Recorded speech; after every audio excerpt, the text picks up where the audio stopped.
Las Vegas is out here breaking records with the largest fried mozzarella stick in the world. Someone will say, like, why do you keep showing the giant cheese stick from Twisted Pizza? Well, because phallic food goes viral. I realized that I had kind of adapted the philosophy that locals don't go to the strip. Locals don't go out. And I realized that I didn't know anything really of substance about the city that I lived in. I decided to start living like a tourist. You can go see world-class acts and eat at the best restaurants, but it also will warp your perspective. What's going on, everybody? Welcome back. It's another episode of the Travis Makes Friends podcast. Today, I am sitting down with Jennifer Gay at VegasStarfish over on Instagram. Jen, welcome to the show. Thanks for having me. Of course. I'm happy to have you, happy to get into it. I found your stuff because I live in Vegas and it's impossible not to see your stuff. That's awesome. Really what happened was I had friends who don't live in Vegas, but whenever they come to visit, they want to go do this thing or go to this place or try this thing out. And so I just started getting DMs and saw the name VegasStarfish come up over and over again and was like, I should probably go check out what this local Vegas influencer has going on. I was like, oh man, it's got 1 million followers on here. But you've been breaking it down for tourists and for locals on the best spots to be at in Vegas for quite some time now, right? For sure. For about 3 years, since COVID. Since COVID. Okay. Yeah. Wow. I mean, that's pretty short, honestly. I mean, it's not too long. I got right out of the gate. I think everyone who kind of broke into the content creation sector during COVID had sort of a captive audience. So, and then people had a lot of pent up, like they want to travel, they want to do stuff. And I was able to fill that need. But you also couldn't go anywhere. Right. Right. And like so stuff my was closed. Really early videos, a lot of them I've deleted because they were just so terrible, were just me talking kind of about like what Vegas was and what it will hopefully be again, because we didn't know what was going to come back. Yeah. Right. Yeah. What were you doing before? I was in gaming. Okay. So I worked with Win, before that MGM, and before that the World Series of Poker. I started in journalism, but around 2008 that sort of crashed. Okay. And it went from there being like beat reporters in every office in the country to being like 3 digital reporters that do all the news, and it's just syndicated now. So, at that time, people with master's degrees, I was interviewing for jobs being offered like $12 an hour. And I met a cute boy in a poker room, and he said, hey, I make like 60, 70 bucks an hour. I get a break every hour and a half. Like we party at night. It sounded fun. So I was like, well, I'm going to start doing that on the side. And as journalism went further and further on the decline, poker dealing and then into management and traveling with the World Series of Poker, and I was dealing on ESPN, it sort of kind of became the primary career unintentionally.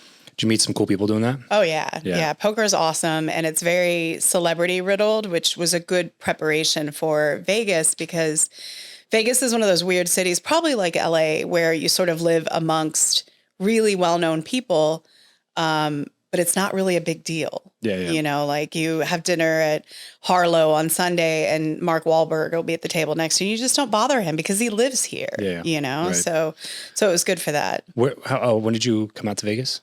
I've been here 15 years now. Gotcha. So where were you before? Well, with the World Series, I traveled all over, and I guess technically I was homeless because we just went from You're like just a nomad, right? Like country to country and city to city. I mean, that's a pretty sweet job, though. Oh yeah, it was awesome. It's a pretty cool way to go see a bunch of places, meet a bunch of people. Right. Yeah. It was wild though, because we would make like $3,000 to $5,000 at an event, and at the time that seemed like a lot of money. But the lifestyle, we partied and just to get to the next event, it was sort of a break even endeavor. But in your 20s, that's super fun. Yeah, sure. Yeah. And then when it was time to kind of grow my career, Vegas was the obvious choice for gaming. Yeah. Okay. So, but originally Memphis, Tennessee. Born and raised? Yes. Okay. Yeah. What brought you out to the West Coast? Again, school and traveling and everything. I've always kind of more identified with the culture out here.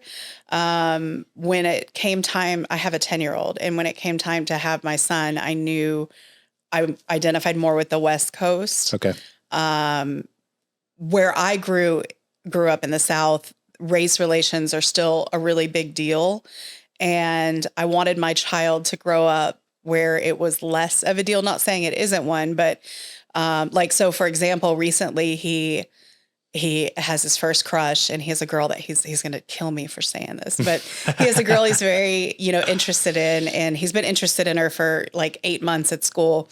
And finally he pointed her out to me, and she's Vietnamese. Okay. But he never mentioned that. Yeah. And I took that as a big win because he didn't think that was significant. Right. Like, what did it matter what her nationality wasn't a descriptor. was? Yeah. Right. He didn't feel the need to put a modifier. She's just a girl he likes. And I thought that was a big sign that we had done the correct thing, because that wouldn't have been the case where I grew up. Sure. Yeah. It's strange sometimes going over, and I love Tennessee. I love the South a lot. It's beautiful. They do a lot of things correctly. But also, yeah, when I go over there, I forget that it's a thing because I was raised in LA area, and like not a fantastic part of LA. And, it's so normal. It's just so normal to walk around walk around at a store and be like, oh, I think I'm the only white person in the store. Right. It's just so normal there. Even in Vegas, it's just, but we're just part of the community, and the culture is a completely like melting pot culture rather than, some other states and places that you go where that just doesn't happen. Yeah. I grew up in a world where I was the norm. I was represented everywhere that I looked. And, I went to a very nice school in Tennessee, and it was not, officially segregated, but very much, the only people of color that went to school there had very wealthy parents.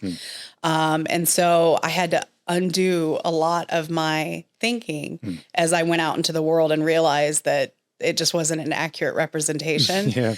And so now I try to take my kids, I have 2 boys, internationally, somewhere where we are not like the typical, profile. so that they realize that like everyone, it's just, it is a melting pot. And I really enjoy that about Vegas. And then the wild card is my youngest son, and I don't think I've ever talked about this publicly, but my youngest son came out, obsessed with makeup and dresses and playing with what you would say is a typical girl thing. And maybe he grows out of it. He's 6. I don't know, but he's very artistic, and he's very soft and very sweet and very emotional. And I take comfort in the idea that if he grows up here in Vegas, which is the plan, that's not going to be a big deal if that doesn't change, because we're such an art-based entertainer community that he's going to find his people here. Sure. Whereas in Memphis, I might have to worry more about protecting his more sensitive side. Yeah, sure. Yeah, Vegas is a cool spot. I like it out here. I've grown to like it a lot more over the years. It kind of always seemed like a stopping place, but and it still could be. We might end up. Though my only complaint is that it's like pulling teeth to find a house that has land out here. That's true.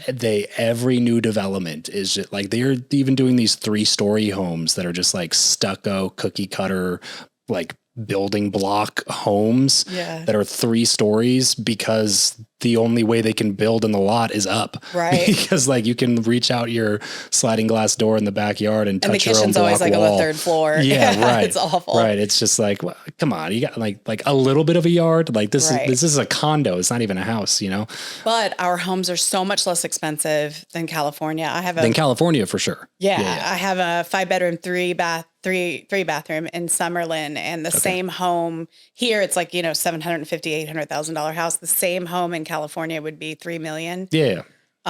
We don't have income tax, which is awesome. People like to rag on our school system. Do you have children? I do. Okay. So are your kids in Summerlin schools or? So my son just started kindergarten and my daughter's 3. So she actually just started preschool this past week. So she's in preschool, so we haven't had to worry about it with her, but with him, he's at a charter school. That's like right by our house in, Spring Valley.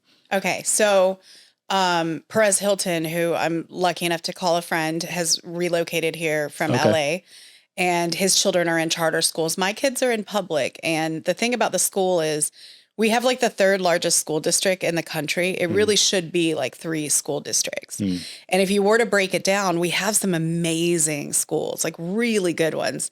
But you have to pick and you have to be careful. And, we've had nothing but great experiences. That's good, And I love living here. I mean, I like the access to everything. You know, there's a pediatrician in Henderson that you can go to at 3 a.m. Yeah. You can crazy. find a lobster or a dentist at 2 a.m. Yeah. And then when you travel somewhere else, I went to Portland with the Drew Barrymore show last year, and the bars all shut down at midnight. Yeah. Isn't it wild? And that's Portland. Right. Right. That's not like some random small town, that's a significant 2 hours city, outside of a yeah. big city. Like that's a big city. Right. That is normal to go drink and party at. For sure. We showed up at the bar at midnight. 11:30 and they were like, last call. And I was like, this is when we start the night Right. in Literally. Vegas. Yeah. Literally. It's like Vegas, Miami. There's a few places where it's like you go to dinner at 10:30, 11 p.m. Yeah, absolutely. The night starts at midnight. Yeah. So but that's different. And then you go to Utah, you can't even get a bottle of water past 9 p.m. You know what I mean? It's just like, oh my gosh, nothing's open. It's crazy. Which I'm sure you adapt to. There's still places in the you've got South to. where You've they got don't to. sell alcohol on Sunday because Yeah. of Jesus, I think. Yeah, I'm yeah. not 100% sure, but Yeah. I know it's rooted in religion, but you Sure. can't buy beer on Sunday, but you can buy it Saturday night at midnight. Right. And Monday morning at 6 a.m., but not on Sunday, which seems so strange to me. Yeah, right. Like it's gonna take down the consumption or something. Right. I don't know. Yeah. So I understand. guess God doesn't want you to consume alcohol. Yeah, it's only bad on on football Sundays. days. Yeah, right. Exactly. Which the South is also really big into sports. Oh yeah, especially so. football. Yeah. Yeah, it's part of the culture for sure. Yeah. Yeah, it's definitely one of those strange things whenever I travel and start and you realize like, oh man, like there's not even a good restaurant here. You know, like the good restaurant here is Chili's or whatever, which is like the town that I grew up in is that way, you know, but you forget when you like being here, access, you said it perfectly, is access. That's like what people ask me what I like best about living here. And first of all, the airport, because I travel a lot. The airport's great. So great. Yeah. It's so close to my house. It's, you know, it's like, it gives the vibe of like a small town airport, but it's an international airport that does a lot of flying because it's Vegas. And you know you're going to be in the D gates no matter what. Yeah, so most of the time. Yeah, go in, hit the tram, get your Starbucks, like it's all right there. Do the Centurion Lounge that's right in the D gates. Yeah, but yeah, I love the airport, and that's definitely one of the big things.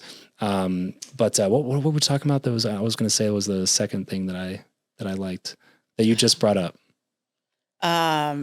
Access? Yes, Okay. that's what it was. Thank you.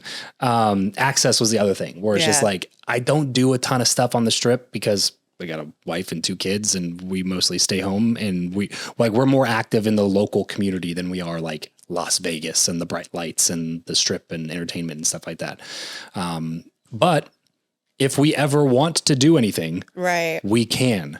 You know, so still like once a month we end up, you know, at a show or at a nice restaurant or something like that, trying new food, doing something new.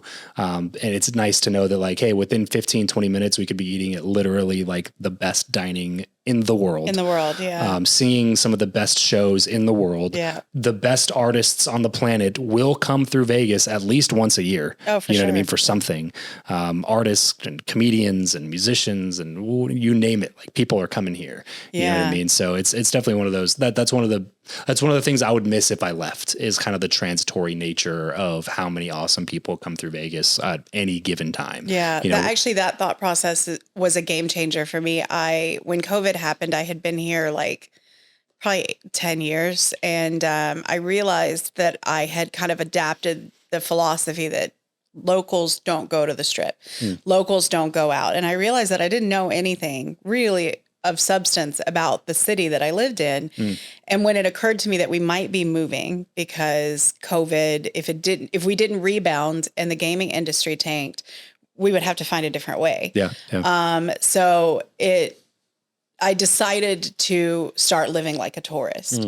And it's amazing. It's like you said, you can go see world-class acts and eat at the best restaurants, but it also will warp your perspective. Yeah. I was on a Disney cruise with my sister and her family. We do a big family vacation every year where we take everyone. And the cocktails on the ship were like $12. And my sister was like, oh my gosh, that's so expensive. And I was like, oh my God, I'll take 8. That's amazing. Right. Like $12. I love that. And then it occurred to me that that's the cost of a Coors Light. Right. And then I realized that I was maybe out of touch. And you said something about how the best restaurant in town might be like Chili's or Applebee's. When I'm helping tourists plan their vacations, I have a concierge service, and when people sign up for it, they can text me directly, and it's not AI. I don't have an assistant. I literally spend 18 hours a day doing this because I love it. And one of the things I try to feel out without being offensive is like, where are you coming from? If you're coming from New York City, like I know what you're looking for restaurant wise. But if you're coming from like a small town in Alabama or Oklahoma where Chili's is the best restaurant, then something really left field like Ha Salon, where, you know, they're like cutting a live fish at your table, or it might be too much. And when you live here for a long time and you kind of continue to up the bar on quality, it gets to the point where the idea of going to Applebee's or Chili's is like repulsive. I can't. My 6-year-old's obsessed with mac and cheese from Chili's right now. Of course. So we just tell him, he's starting to read, so it's not going to work for much longer, but we just tell him like, this is Red Robin Chili's or this is Ha Salon Chili's. And like, as long as they have French fries, we're probably fine. But our standards for dining and entertainment kind of elevate the longer we live here. You get desensitized. Right. Yeah. And then you go somewhere else and it's just not up to the same standards. And then you think it's bad and it's not. It's relative. We are really spoiled. Yeah. You get people, you know, when the night out is to go to a Chili's and they come here, even if they can afford it completely, totally fine, there's still a mental block to go from like paying, you know, $26 for your steak at Applebee's or whatever it is, maybe 35 or something, to paying like $350 for some Wagyu at some, you know, great steakhouse on the Strip. There's like a mental block that might even prevent them from enjoying the meal. Absolutely. It might be delicious and the best meal we've ever had, but the whole time they're thinking like, I'm going to pay $1,500 for dinner. Right. Like that's crazy. Stressful. And it becomes a stress point. Right. And I struggle with maintaining perspective because I'll find myself saying like, here's this breakfast sandwich and it's only $27 and it's amazing and the restaurant's beautiful. And then I step back and I realize that most people probably pay like $3 to $6 for a breakfast sandwich. Right. So I sound bougie.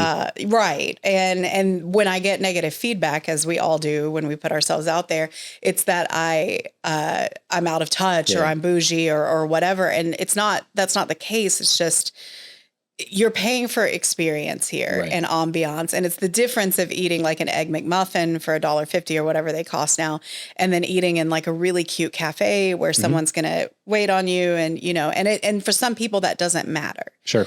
And that's not a good fit for them. So I kind of try to find things that will fit with everyone's needs and wants. Yeah. You know, the beer and hot dog crowd and the champagne and caviar crowd. Sure. And Vegas does have, you know, something for everyone. Exactly. I mean, it's got that's what I like. That's what I like about it. It's like every style, every type of cuisine from any country of origin. Yeah. Like you can find a top tier version of almost any of it.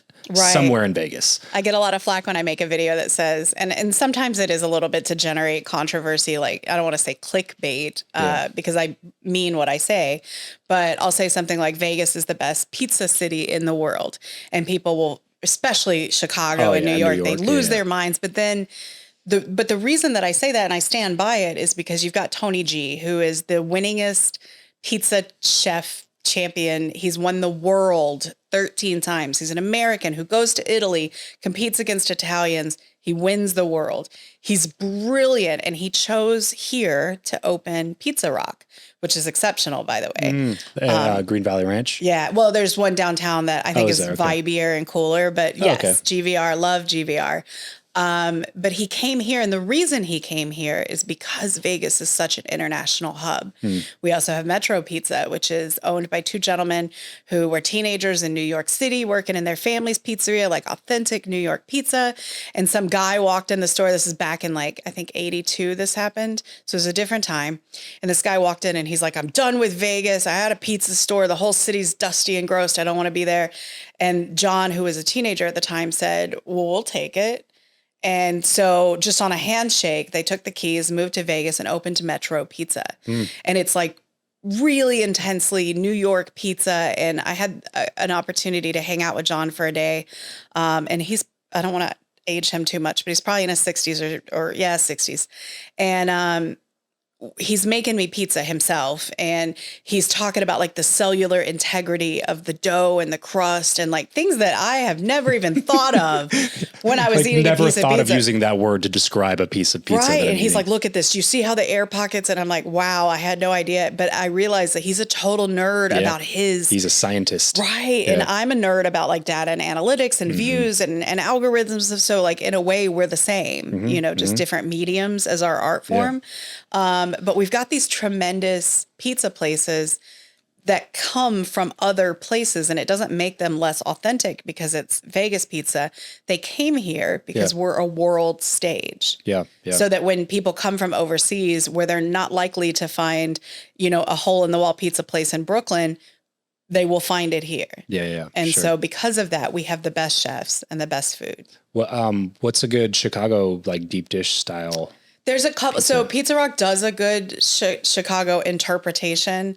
There's one that Unlocked, who's another creator, Drew Belcher, who's a wizard and amazing. He always sings their praises. I know Good Pie, which is the split from, you know, Evil Pie downtown. I don't think I've been there. No. Okay. So we have Evil Pie, and it was started by the family that, the family of Evil Knievel. Okay. So it's evil, like with an E. Okay. And they opened, and there were two gentlemen, is my understanding, and they had a break. And so Vince, the gentleman from Evil Pie, went and opened Good Pie, and it's in the Arts District. Gotcha. Okay. And they have some of the deeper dish, you know, but Chicago pizza is really conflicted over whether it should be stuffed or whether it should just be deep dish. Like there's a whole bunch of... There's like camps in Chicago style pizza. And no matter what you say, you're wrong. And they will tell you aggressively that you're wrong. So, but yeah, we have anything that you could want here. Yeah. Which is awesome. Sushi. I'm not a big sushi person, and Not a this big is sushi terrible. person. So there's another creator, Las Vegas Phil. Las Vegas Phil. Phil. And he's the mayor of Las Vegas food, is what we call him, because he's the content creator. First of all, we all get along, but we all really like Phil. Yeah. And Phil's Asian, and Phil's a very adventurous eater. You can put like a live elk on a plate, he'll try it. Like he's down. So when I have to do, I recognize that my taste shouldn't limit what I produce for people. So when I have to eat something raw, I'll take Phil as my stomach. So when I do the like $500 omakase dinners and like really cool, like huge tunas with samurai swords and all that, he's always there next to me eating the food. Gotcha. Okay. I'll try it, but it's kind of like caviar. You have to rely on his palate. Right. To make the call. Yeah. For sure. Because if I say like, I don't really like it, it's not coming from a place of experience. Yeah. Sure. I have grown a lot as to what I'll eat, but I'm still a novice sushi eater. So I stick to like the safe ones, like tuna and hamachi and, you know, stuff that like everyone eats. Okay. But he would be the guy. I do know for omakase have you ever done omakase here? Mm-hmm. So kaseki, and I'm probably saying that wrong, kaseki yuzu. Okay. Kaseki sanga. And then kame. Are all those on the strip or are they off strip? They're off strip, like legit hole in the wall, amazing. Just you and a Japanese chef. Like it's amazing. And then there's one that just opened it's not Bar Ito. Bar Ito is the casual version in the food hall, but upstairs on the like 67th floor of the Fontainebleau, there's one called Ito, and it has the most amazing views of the city. It's like $400 a person, but if you're into that, it's a life-changing experience. Really? Yeah, it's just really cool. From ambiance to the actual food. Everything. Yeah. Like it's almost like a spaceship. It's panoramic of the whole valley, and like the chef's right in front of you, and they're cutting whole fish, and you know, it's amazing. It's really cool. It's like a full experience. Yeah. What about like bars, craft specialty cocktails? What are some of the best spots? We have some of the greatest cocktail imagineers in the world. Mixologists that just go crazy. Yeah, it's crazy. I recommend for people who are really into like artisanal craft, like unique stuff, to head to the Arts District. Okay. Because we've got like Velveteen Rabbit and all the that's Brewery Row. Yep. So but like right by Container Park. No, that's downtown. So Arts District is going to be Main Street, like Pepper Club, Velveteen Rabbit, Main Street Provisions. It's like a little strip right there, kind of between downtown and. Is that off of Charleston? Yes. Okay. Yeah. And it's just a really cool, like there's thrift shops and art galleries and he's not a graffiti artist. But he's like kind of abstract. You've seen it everywhere. Pretty done. Okay. He does like the black and white line art that you see like in the murals all over. Like he's got a studio down there. Oh, cool. And you can go in and Adam is brilliant and you can actually like paint with him and it's really cool. So it's kind of our district. It's mostly supported by hospitality workers. Okay. So people get off work on the strip and they go to the arts district. But then we do have some tourists that are kind of in the know and they're looking for more of like an authentic Vegas experience. That's where you're going to find that. Yeah. For cocktails, for sure. Yeah. And even food, like, and brunches and stuff, everything's less expensive there. It's more small town. It feels really cool. And you're not going to have like people walking around with 6-foot daiquiris and glowing necklaces right. and, you know, so. Yeah. And there's the food options down there too are like really widely diverse. Like there's a big range of different types of food that you can eat downtown. And near the arts district. And Chinatown too. And the reason for Chinatown, that is the resorts, you know, they bring in the celebrity chefs and then they have, you know, the celebrity chef opens the restaurant, but then they have a team of amazing chefs that are unknown underneath them who are honing their skills. And then they either get investors or they save up and they decide they want to open their own restaurant. So they go where the rent is cheaper. So if you'll take an Uber and just go 2 miles off strip into Chinatown, the best French restaurant in town is in Chinatown, Partage. Sparrow and Wolf is really good. La Mai Thai, so good. Okay.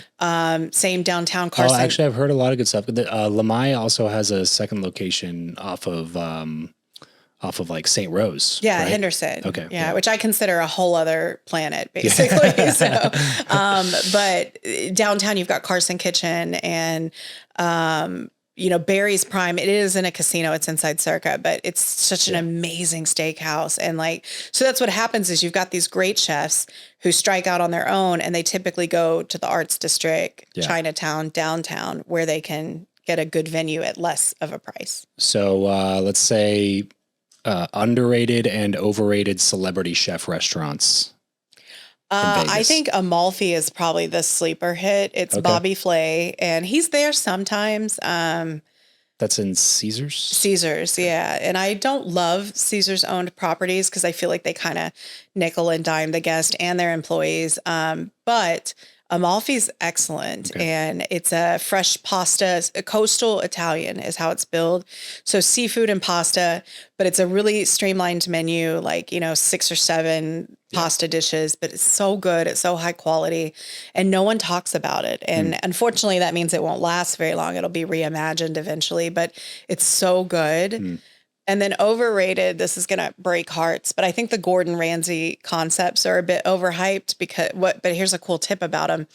So they all source their materials from the same purveyors. So if you get they all meaning like all the Gordon Ramsay, Ramsay, like so if you go to his pub or you go to Hell's Kitchen and you get the beef Wellington, it's the same. Oh, I didn't realize you could get beef Wellington at the pub. Yeah. The pub's also inside Caesars, right? Yes. Okay. Or any of his concepts, the sticky toffee pudding is the same. So if you can't get a reservation at Hell's Kitchen or you don't want to spend $225 a person for dinner, you can go to one of his less expensive concepts and enjoy the same dishes for the most part. That is a good hack. Yeah. Because that beef Wellington is pretty phenomenal. It is. His food is great. I'm not saying they're overhyped because of. Well, but overhyped is a good word though. Like it's not saying the food is not good. It's saying that like Hell's Kitchen, like we're locals. Sometimes it's like, man, we got to reserve a spot for like 6 weeks in advance just to like go eat some, like this is ridiculous. Like, in the car waiting before I came in, I was trying to snag some Golden Steer reservations for some of my subscribers and, they're booking into February and I'm like, this is ridiculous. I've given them, I've given them like 200 million views and I can't get in. That's crazy. That's the one off of like near downtown, right? It's on Sahara. So it's right behind the Ahern. Yep. And I'm familiar with that parking lot because 4 months into moving to Vegas, my car got totaled at that intersection. Do you know that by the Golden Steer. True story? That is the most dangerous intersection in Vegas. Is it really? Yeah. It's specifically for pedestrians. That makes a lot of sense. It's just like pedestrians get hit there all the time. It's really bad. Yeah. That was literally like 2-3 months into moving to Vegas.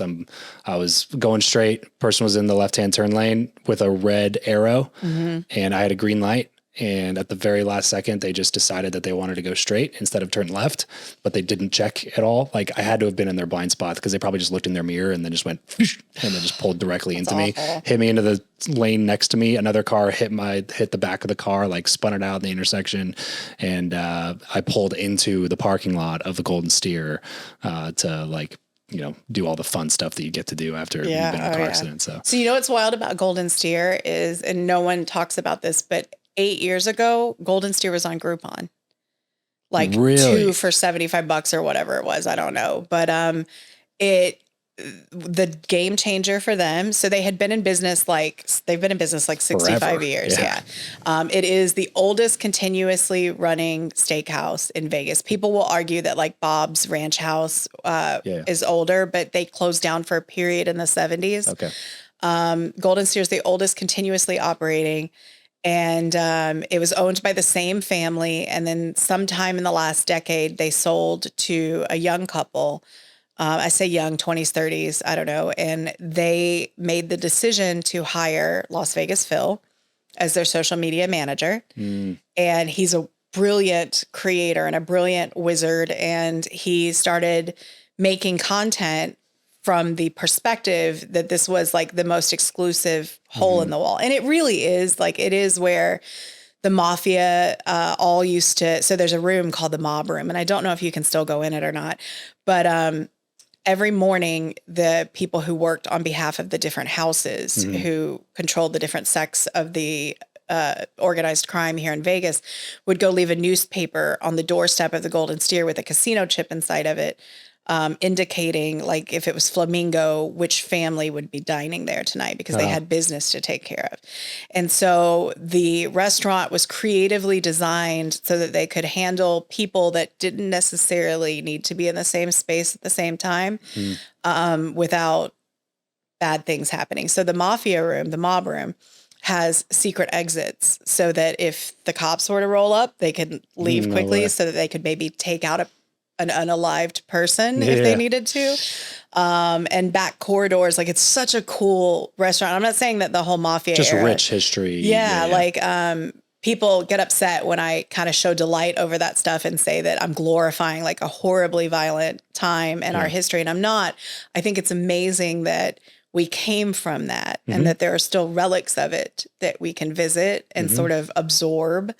And then as time shifted away from like extreme mafia violence, it became like a celebrity haunt. And so Marilyn Monroe has a booth there, and Joe DiMaggio also, and her booth was positioned allegedly, I don't know if this is true, so that he could look at her like enjoying herself because he was apparently very jealous. Frank Sinatra has a booth there, Elvis, and these are the places that they actually dined. Right. Tony Spilotro, Tony the Ant, I think his name was, big player in the mafia world. His last meal was at Golden Steer. He flew home that night and he was found dead in his car the next morning. So there's a lot of cool history. And so Phil started creating content really leaning into that and saying like, look, it's in a rundown strip mall. It doesn't look amazing. You have to leave your beautiful resort to get there. But this is cool. Right. And so people started lining up, and now they're lining up so much. A lobster tail there is $125, and people buy them by the platters. That's crazy. And every time I do a video, someone's... Is it a good lobster tail? So they're big. Okay. And so for me, when I eat lobster, to me, it's a lot. I prefer a smaller tail. It is good, but it's a job to eat one. I mean, they're like, Right. And now they're doing the big tomahawks there too, right? Yeah. And they do a lot of tableside presentation. The service is unparalleled. Is it the best steakhouse in Vegas? I mean, if you're counting the whole package, Yeah. maybe. Okay. In terms of food, I prefer Carver Steak, Don's Prime at Bellagio, Bavette's. But in terms of like a really classic Vegas experience, Yeah, like just something you got to do. right? Yeah, you have to do it once and or twice or 10 times. There's like an off-strip steakhouse that I'm blanking on the name of right now that I tried because everybody's like, oh, it's the local spot. You got to go check it out. You got to go check it out. Herbs and Rye. Yes. Yes. And I was very underwhelmed by the quality of the steak there, actually. I was like, I can cook a steak better than this. I've never done a video on Herbs and Rye or Cleaver, their sister Same. properties. Yeah. The owner's a genius and he's doing amazing things and it's very popular. But again, it's a lot of hype. It was another one of the ones we had to wait. Like my wife and I do, date night or whatever. And we would just be like, oh, where do you want to go eat tonight? And every time we'd be like, oh, let's go check out Herbs and Rye. We go in and it was like, there's no availabilities. Right. So finally one time we're just like, we drove by it. They said it was full. So I was just like, look online right now and just book it for a date night in like 2 months from now. Just so we know, so we can actually go. So we go in, we're all excited or whatever. And like I said, get the steak. The best thing about it is that we were there for some sort of like happy hour or something. The steak was like 40% off. It was a cheap restaurant steak, it was like $40 or $45. So that's why it does so well. They also do a late night happy hour, which the industry people really enjoy. But the issue I have with it is I feel like their half off happy hour is priced at what a steak should be priced at. Yeah. So they have $100 steak, you get it for $50, but it's a $50 steak. That was the point that I said to my wife when we were leaving. I was like, it was cool. It was half off, but I was like, if I paid $90 for what I just ate, I would legitimately be upset about it. Like it was just not good. No, I had a birthday dinner, not for me, for someone else at Cleaver. And we had a party of 8 or 10 and we went during happy hour and the bill was like, I don't know, $600-700, whatever. It was proportionate for the group size, but they auto gratuitied us and which is fine. I expect that with a large party. Sure. It was a 20 or 22% auto gratuity, but then they auto gratuitied us at the full price. And not what the actual not the price happy of hour price. And so when I called them over and I was like, why do we have like a 40% auto gratuity? And they said, well, because it's customary. And I do know that it is customary to tip off the full price when you're having like a discounted or comped experience or something like that. You have a gift card or something like that. Like you don't tip off of what you paid. You pay the full bill amount, but not what you charged me. Yeah, I felt like that was a little deceptive because the happy hour is all the time, like it's every day. And so we went there specifically for that pricing. If we had wanted to, this is a terrible thing to say, but if we had wanted to spend the full price, we would have gone to a better steakhouse, exactly. So and obviously I paid it. But then on top of that, the waiter, it was really funny.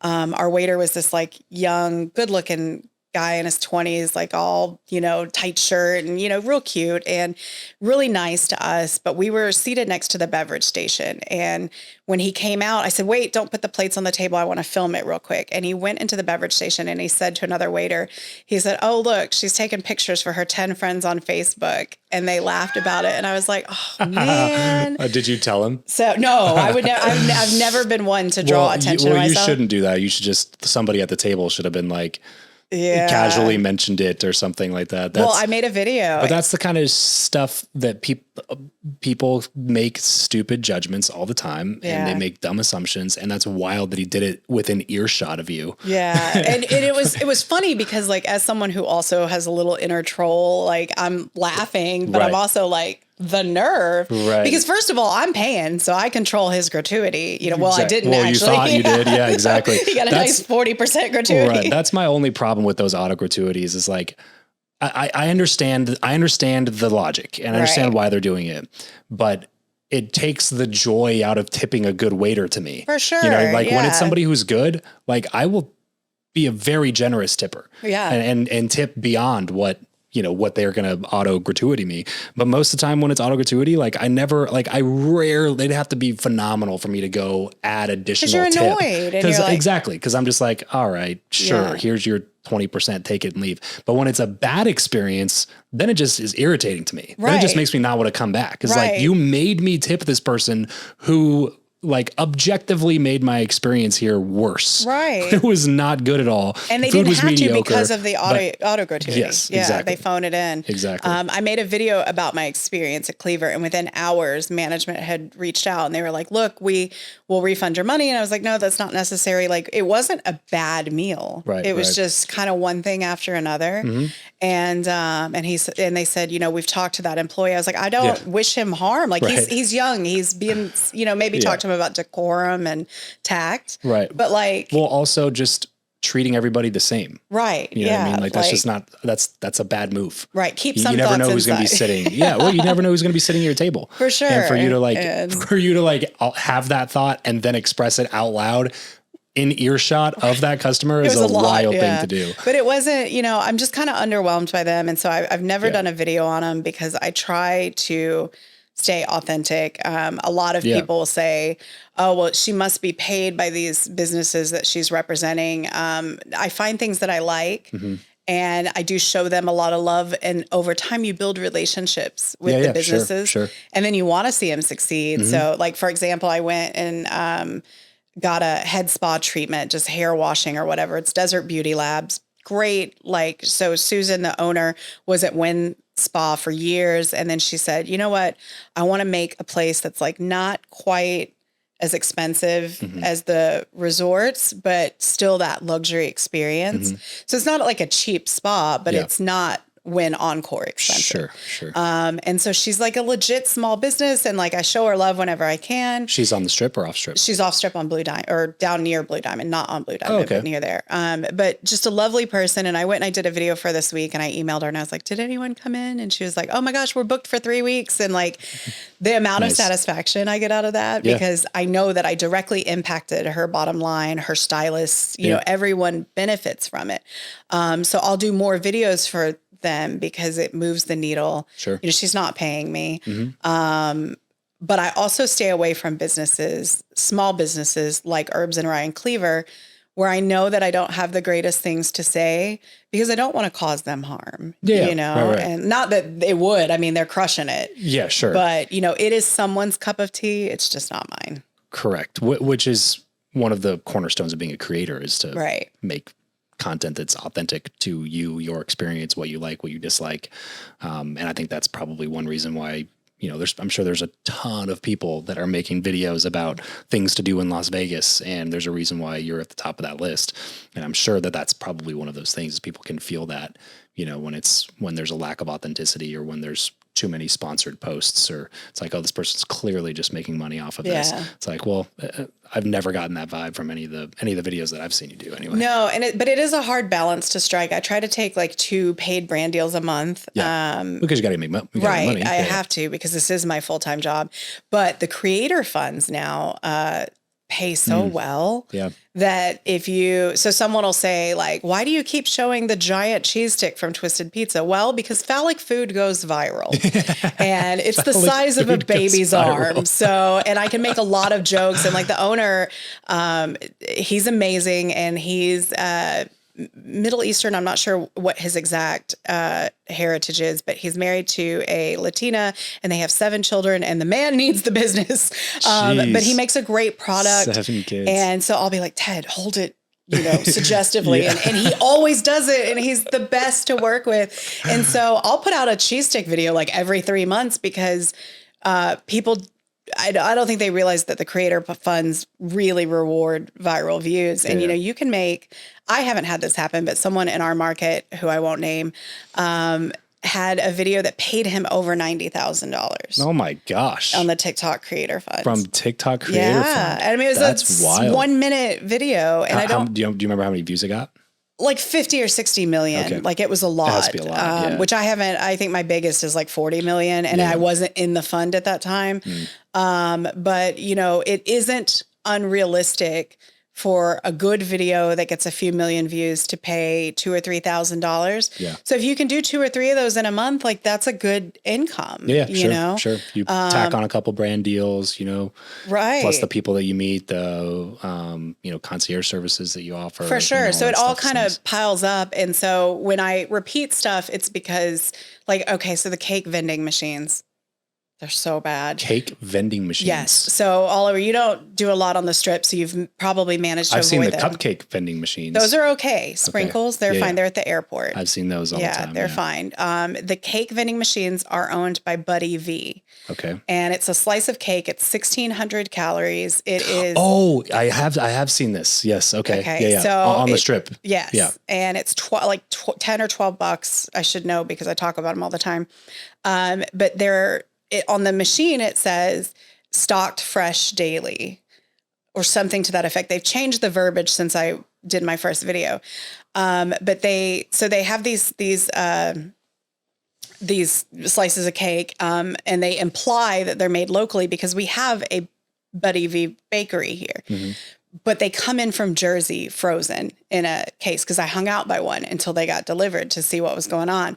And they come by UPS or whatever, whoever their courier is. Yeah. And they're terrible. They really taste bad. I made a video saying that like the biggest mistake you could make in Vegas is eating one of these slices of cake. And it was meant to be funny. Yeah. I didn't count on it getting like 30 million views.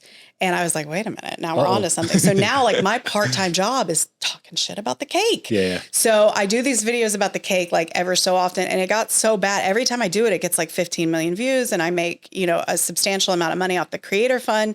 And they circulated an internal memo at Buddy V's saying that they needed to do influencer corrective outreach, not to me, but to other people, and to offer them a $25 gift card for 2 slices of cake to do a favorable video. Well, no serious creator is going to take a $25 offer to buy their opinion. Yeah, right, exactly. Like they might do a video, but you might not like what they do it on. And they all sent me their emails. They were like, look, Jen, it doesn't name you, but they're clearly talking about you. But they haven't reached out to me, which is shocking because it's such a great PR opportunity. Yeah, you would think that, right, exactly. Like, sit down, let me and Buddy V. They're clearly missing the point. Right. You know what I mean? Like, they have no desire to change their customer experience or provide a product that's actually worth buying. Right. They just want they just want to change the perception that it's all good. For sure. And what they did do after my first few viral videos is they changed the packaging. It used to say that it was made in Jersey and made shipped here. Yeah. No, they just took it all off. All the nutrition, everything's gone. Oh, really? And now you have to access it from the machine if you want to get because the first ingredient is cake liquid, which is like a seed oil, something. It's like to make the cake appear moist. Well, you said it was 1,600 calories? 20 for a slice of it. Like that's crazy. I know. That's wild. Like almost my entire total daily caloric intake allowance as a grown ass man. Yeah, it's like one slice of cake. It's over mine. I'm on like a fitness thing, and I can't. Even though this isn't the healthiest, I try to regulate between like 1,200 and 1,800 depending on activity. Sure. And so the idea, like it would make me sick to eat it. Yeah, no kidding. It's crazy. But so they haven't reached out to me, and I've had some accusations from. There are creators that capitalize on negativity because that's how you get views. Like if you come out and say the win is terrible, you'll get every traditional media company in the world knows that. Yeah. That's how they make money is negative headlines. So there's people alleging that like I'm doing it because Buddy V is like, I guess he's a Republican mega donor, which never occurred to me. He could be the president, and if his cake is terrible, I'm going to talk about it. Like, guys, I don't talk politics. I talk cake. Right? Yeah. Like I'm so out of touch with who is what, because when you really start digging into it, you'll find problems with everybody. Yeah. This person supported this, or for years we couldn't eat Chick-fil-A because it was, offensive and insensitive. And I was like, but I really like their side salad and their chicken minis. And, right, exactly. Like, that's one of those things I don't understand is like, why can't we just let that be that and this be this? Right. Like, if I want the food, I'm just going to eat the food. Yeah, it's like, I don't care if the CEO did this thing to that person. Right. Like I'm not, I know that you are supporting, but at the same time, I've just found that it's better, and this might be just burying my head in the sand. It's better to not get into anyone's politics. Well, it's impossible. Yeah. Like you're playing an impossible game when you start doing those things. Cause then Because then you got to start interrogating everything that you do, every product you buy, every pair of pants you put on, every,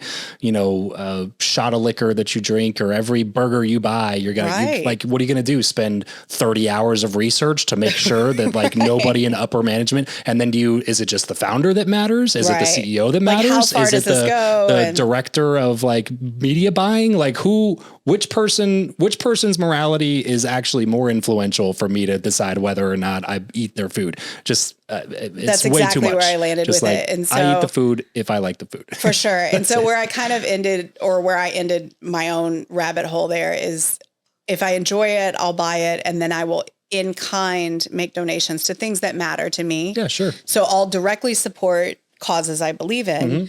But I don't get into, you can Google Walmart, AT&T, Geico. They all have some sort of tie that's problematic, as we all do. Same with talking about like, what can you do and not do? The vegan community. That's one that has been wild to me over how intense, so there's people who eat vegan for health reasons or ethical reasons, and they just do their best. But then there's people that will literally go down and be like, well, but this person supports this, and they indirectly cause harm. And there's some people who are just vegan because that's the preference and that's their choice and that's their health thing. And then there's some people that are involved in the religion of veganism. Right. And it's wild. And so I shouldn't do this because the vegan community is valid and should be represented. Sure. But I stay away from showcasing vegan restaurants because the minute you do, people will argue over whether it's vegan enough. Like Impossible Burgers. I thought that was a pretty safe thing. Apparently it's not. There's some problems there. So anything that's like kind of contentious or a hotbed, I tend to avoid it because I'm not looking for rage clicks. I remember one time I posted something. This is probably like 3 or 4 years ago. And I never talk about food, but for some reason it got a bunch of hate because it was like somebody posted a headline about how there was some sort of a petition to get In-N-Out to do like a Impossible Burger or something like that, to add it to their menu. And I just said something stupid, like, sometimes you do. Right. I just said something that was like, that would be the dumbest decision in the world. If you're vegan, don't eat it In-N-Out. Right. It's really simple. You're allowed to be. I'm not upset with you. Just don't come into my favorite burger joint and make them add stuff to their menu when they don't even add like bacon to their menu. Like it's In-N-Out. They have a business model. They have like 3 things on their menu. And that's you get a drink, you get fries, and you get a burger. Right. That's it. You know what I mean? Like stop trying to add this stuff in. Go eat somewhere that does vegan food. Yeah. And enjoy it and do your thing. But don't come into like you said, you mention anything, like it's just one of those buzzwords where there's like, you never know if you're dealing with like somebody who's like a normal, rational human being who just dietary preference is vegan, or you're dealing with like literally a cult member. Yeah, who's ingrained in the doctrine of veganism, It's wild. One of learning how to temper what I say has been the hardest struggle for me as a content creator, because I'm naturally kind of like snarky and sarcastic. And like, I grew up with, the internet. So like, I'm a board warrior. I'm a troll at heart. And, that's kind of, especially like the early days of Reddit and stuff like that, you just the early cesspool days. Yeah. It's like an AOL chat and stuff like that. It's such a bad hole to go down. But like, I have learned in reading comments about me, when people talk about me, that people will be like, well, I said this to her and she was really rude back. And I'm able to reflect on whatever it was I said. And I'm like, but it was really funny. And I'm like, I can't. Like you're not appreciating this. Like you're not getting my humor. And I've had to really reel it in, because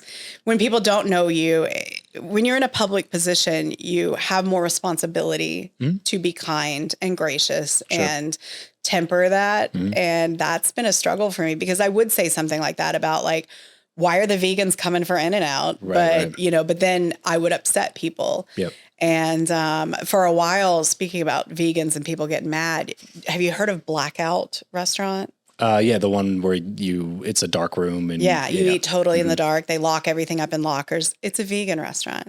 No They kidding. don't tell anyone. I did not know that. So you're paying like $250 to eat carrots 7 ways. Wow. And I'm sure it's great. I am very glad you told me that, because I've always told my wife's like, we got to try that one time. I feel like they should disclose that. And if you go dig on their Absolutely, you should site, disclose yeah. And so I made a video about that and people got mad and they were like, do meat eating restaurants disclose that they serve animal products? And I was like, no, it's understood. Right. But like with the blackout, you would also assume if you're paying $125 for dinner that you're going to get like some protein. Beef. Right. Yeah, exactly. Something. And that's Some not shrimp, the case. like some seafood. Yeah. That's crazy. But if you dig really deep on their website, like you can find a cove that'll take you somewhere that'll say it's plant-based, but it is fully vegan. Wow. And they're not all that way, just our location here and maybe some others. But yeah, so I just don't talk about them at all. And every once in a while someone will say like, have you done it? And I'm like, no, because I don't. That's not my dietary preference. Right. I don't. I would be upset if I paid $200 for a meal and got no steak. Right. Exactly. Like for Like all the no things you could fish. spend money on. And I get like it's dark and that's cool or whatever, but I just feel like they should disclose that. And so I used to make videos about it, but it really stresses people out because the vegans are like, why would you like, it's not going to hurt anyone. And but it feels like misrepresentation. It absolutely is. That's the whole thing is like, you can't, you're not allowed, there's no room for nuance anymore is the problem. Yeah, it's like that's exactly what it is. You can't, like this can't be nuanced really. Like I agree veganism is fine and be vegan if you want to be vegan, but also like you can't charge people this much money when they're clearly expecting that it's not going to be vegan. Right. And then they show up and then you put them in a dark room and give them 6 different vegetable courses. Like I would legit, every course that came out, I'd be like, ooh, I wonder when the steak's coming. Oh, it's a salad. And I know that it's more than that. Like right, of course. Crossroads Kitchen at Resorts World is a vegan restaurant. They're very open about that. And it's wonderful. Yeah. Some of the stuff's a little weird. I can't get down with like vegan cheeses and stuff. Like when you start making a bunch of substitute food, it's like, at what point is this just way worse for you than the actual food you're trying to avoid? Right, exactly. South Park has a great episode on this. I love South Park so much. They rarely miss. Rarely miss. It is the most culturally relevant show we have. And I know it's not okay to support like Matt Stone and Trey Parker because they've got their own issues, but I love the nuance of that show. Yes, and exactly. What I love about the show is that they make fun of everybody. Yeah. Is like, if you're only ever making fun of one side of the aisle, then like you lose credibility to me. For sure. Regardless of if I agree or disagree or what line of the spectrum I end up aligning with you on. Like, I just respect anybody more when, and they're more credible to me as like a source of information when they're constantly dishing it out to every, like, doesn't matter. They're dishing it out to everybody. And it's and amazing. They have a full episode about impossible meat. Oh, do they? Yeah. And it's just brilliantly done because it's all about like, Cartman's upset because they're messing with his bad food. And then he realizes that it's just like goo made in a factory that they make into like quote unquote meat. And then he's like, oh, it's bad food anyway. So I'm okay with it I'm now. Gonna love it's like, it. oh, that's so Have good. you seen the gluten episode? I don't think so. The same. Gluten makes your junk fly off, and that's the whole episode. And so like Randy eats gluten and it's flying around the room and it's like so offensive. And so, but it's like a running gag in a movie where like it's funny, then it's not funny. And then they keep at it again so long that it becomes hysterical. And sometimes I'm influenced by South Park when I shoot content. There's a development coming up in the Arts District that is going to be like a 15-minute city. And it's going to be really cool, somewhat reasonable priced condos so that people can like have attainable housing. And then there's going to be like food and restaurants on the bottom floor. And it's going to be really, really cool. But in the back of my head, I'm thinking about like Soda Sopa, the city, and that they did a whole episode on South Park about these like yuppie cities that come up and like they get their coffee and then they walk over to their office and they work and I'm like, oh, I shouldn't have watched that show. I know, right?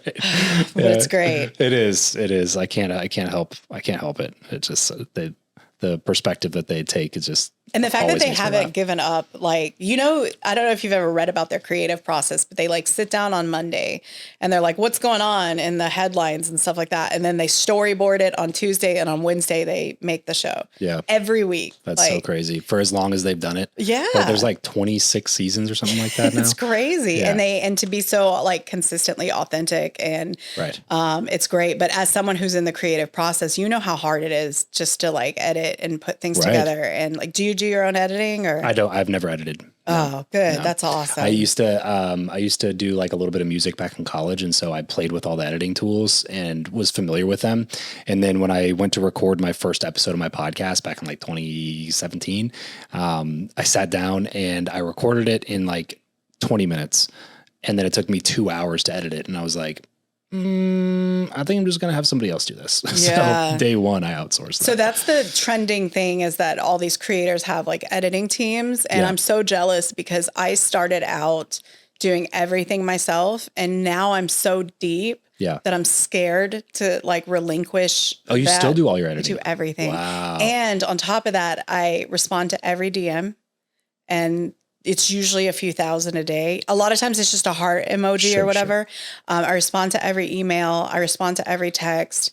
And it's to the point now where I really should have help. But there's a lot of fear, especially when it's something as personal as like someone's wedding in Vegas, and they want to know where they should or shouldn't go. Like, I don't feel comfortable giving that to like, today on the earlier show that we both were on, they asked me if I had AI responding to messages for me. And I was like, first of all, you can do that. And secondly, like, if people wanted to talk to a bot, they would just Google it. Like, they want to talk to someone who's been in that restaurant and knows what it feels like, what it smells like, whether it's cold at night, you know?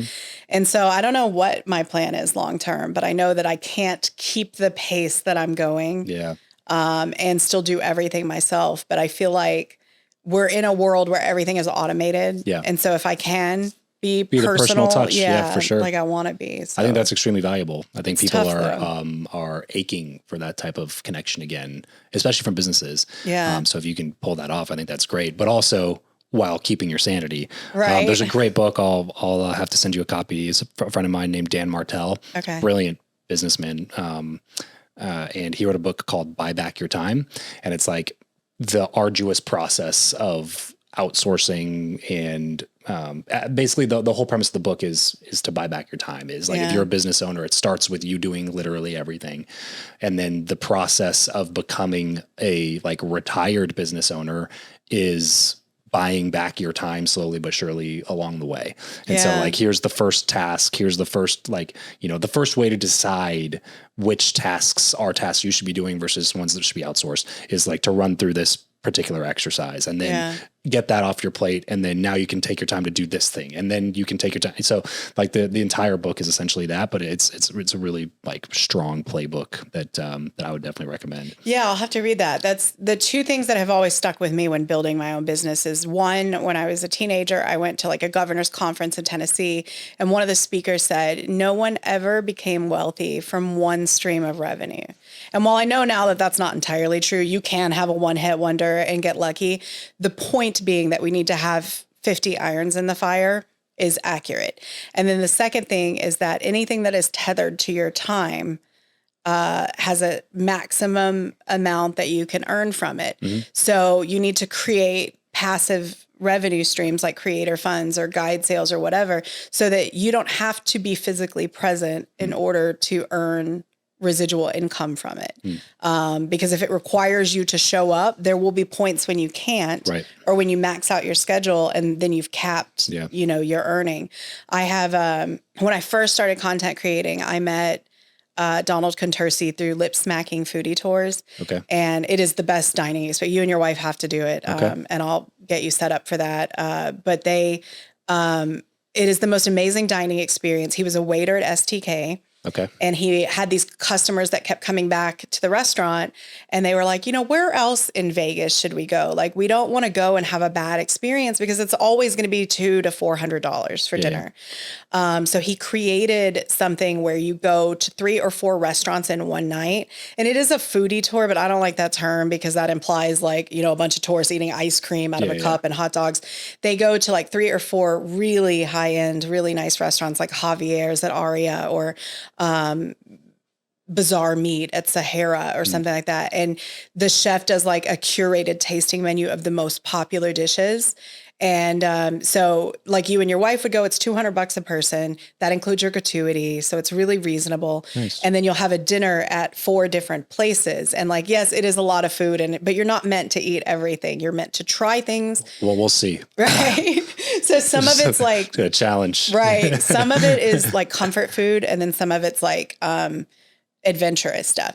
But anyway, I started working with it. I did a tour. It went viral. It did really well for him. So he said, can we work together? And I was like, yeah, I don't know what that would look like, but let's see what it looks like. And so our partnership evolved into one where he took me into all of these amazing restaurants all over Vegas and introduced me to the owners and the teams and got me access in the kitchen so I could get my own content. And in return, I made content for him for a while.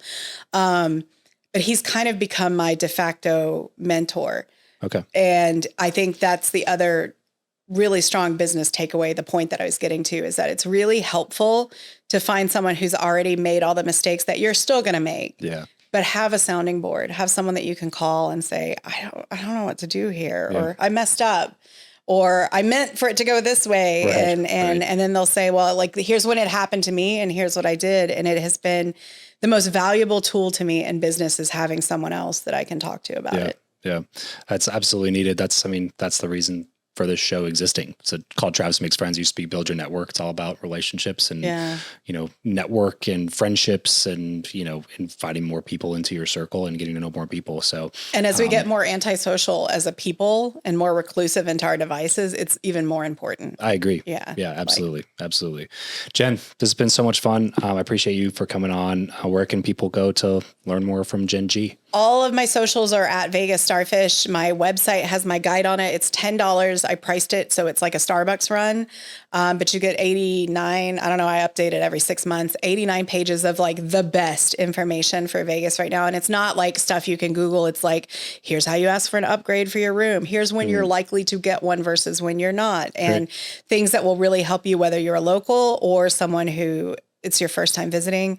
I priced it lower than I should have so that it's accessible to everyone. Awesome. Because at the end of the day, I want people to come to Vegas and love it and come back. And then that helps me. It helps the businesses. And that's at the link in your Instagram bio? VegasStarfish.com. VegasStarfish.com. Cool. Yeah. VegasStarfish.com. Go support Jen, everything that she's got going on. Especially if you're coming to Vegas, you got to just go binge watch a bunch of the stuff that she puts out and just keep a folder. That's what I have. It's just a folder of Vegas stuff to do, restaurants to try and things like that whenever I have friends in town or my wife and I are on date night. So at VegasStarfish, go tell Jen what's up. Tell her you heard about her here on the show. Jen, thanks again for doing this. Thank you so much for having me. That's it for this episode, guys. Remember to leave every relationship better than you found it. We'll catch you on the next episode. Peace.